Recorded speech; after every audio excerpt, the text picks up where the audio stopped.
Hey, come see us on tour. We'll be in Duluth, Georgia, Jacksonville, Florida, Los Angeles, Tempe, Arizona, and Burbank, California. Go to jimmydore.com for a link for those tickets. Remember when Warren Buffett took his shares out of Apple and then the stock market tanked? They lost $3 trillion. Well, guess what he just did? Warren Buffett sold another 981 million shares of Bank of America. He's now holding $278 billion in cash and selling stocks like never before, including Apple. So what this means is that this guy thinks there's going to be a big stock market crash. That's what this means. He thinks there's going to be a big stock market crash, and he wants to have $300 billion on hand, so when all the stocks crash, he can buy them up at fire sale prices. I can't believe being 106 years old, you're still thinking about making money. But that's what he's doing. He's not out on a yacht somewhere. He's not out on a beach in Hawaii. He's not on a golf course. He's still working the market every day. I guess that's what he likes. I think it's like an addiction. But so this is ominous. So this was actually from this was tweeted out on the 28th. So today's the 30th. So this is 2 days ago. That's definitely what this says. It's definitely that he's getting ready for a stock market crash. Now you know why I took my money out of the stock market. I put my money in gold. I put my money in T-bills. I put my money in crypto. And what else did I put my money in? I'm just talking about my retirement money. My any other money I have, I was just in a bank account or in a CD. But my retirement, they make you put money in your 401k, so I do self-directed 401ks and I put it in that stuff. My dad was retired for 2 years by the time he was my age, by the way. My dad was a cop and he did miserable brickwork on the side. Boy, was it miserable. But here we go. And so let me show you this video. So this is by our friend Ian Carroll. Listen to what he found out about who actually owns BlackRock and Bank of America and all that stuff. Watch this. Tell me what you think, Kurt. So I found out who actually owns BlackRock, but there's something really weird about it. Because by now we know that BlackRock is in the top 3 shareholders of basically every corporation in America and beyond.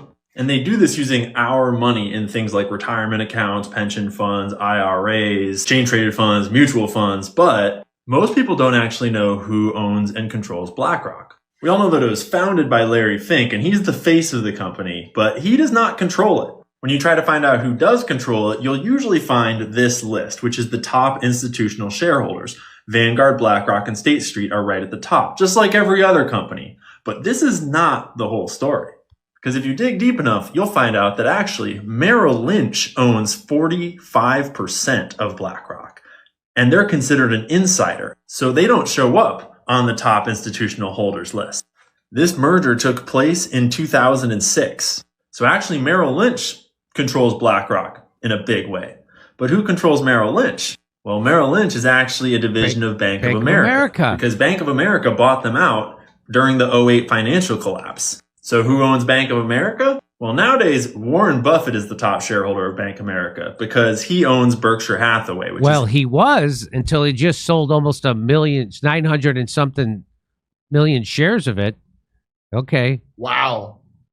Billionaire investment firm. I'm still not sure what this top one is, this 25%. That's an anomaly, and I cannot corroborate what those shares are, but I found these shares. This is a screenshot from Berkshire Hathaway's 13F where they tell you all the things they hold. And I totaled up all of these Bank of America shares, and it equals 1,032,000,000 shares. That's 13% of Bank of America shares, equal to $33 billion. But I also dug in a little bit into where Bank of America came from and who founded them, and all modern banks are crazy histories of mergers and acquisitions and banks changing their names and merging with other banks, probably for no particular reason. But Bank of America traces its roots back in 2 different directions, one of which we're not going to talk about, and the other one is back to this Italian dude named Amedeo Giannini, who acquired what was then called Banca d'America d'Italia.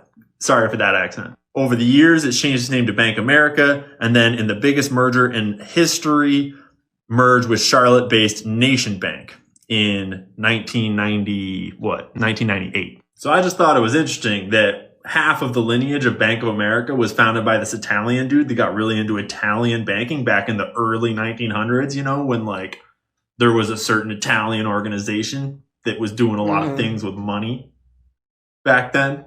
I'm sure it was all above board though. Obviously. But anyways, back to the weird thing that I can't figure out. Bank of America owns Merrill Lynch, who owns the vast majority of BlackRock. But they don't have anyone on the board as far as I can tell. Usually, the biggest shareholders of a company have representatives on the board that sort of represent their investment. But I've just shown you the whole board of directors of BlackRock, and none of them have any real ties to Merrill Lynch or Bank of America, which seems pretty weird when you own almost half the company to not have any board members. The plot thickens. So two things. If you want to follow the history of Bank of America down the other trail, you might wind up at a certain family name that you aren't aware of that is really hard to find on the internet. That'll probably get videos taken down. Total conspiracy theories. And the other thing is, if anyone knows more than me or is literate in this or has info about why Merrill Lynch and Bank of America have no representatives on the board of BlackRock, I would love to know. After all, why would you own half of a company and then have no say in what that company's doing? Or how do they have a say? What's the story here? Very interesting. Well done. So that's that black nobility, they call it, out of Venice. All those old Italian families. Yeah. It's real creepy when you look into it. Real creepy. Why do they call it black nobility? It's like how there's like three popes. There's the black pope and the gray pope. Oh, really? Yeah. And I mean, they go, no, they don't have three popes. Yes, they do. Yes, they do. There's a mirror underworld of every single thing. I don't mean like literally, but you know, like there's a mirror version of every single thing because there's an underground economy too. And you can trace, if you look up Joseph P. Farrell, that guy does great work tracing all these weird things with bonds, like bearer bond scam. Remember I texted you that bearer bond thing? Yeah. Where there was like trillions of dollars worth of counterfeit bearer bonds in one country after another they caught. But it didn't make sense because what are they counterfeiting? They don't make bearer bonds that big. That's probably the human trafficking and the drug economy that they all make money off of. Oh. It's been going on quite some time. Isn't it wild how it all winds up like they all own each other?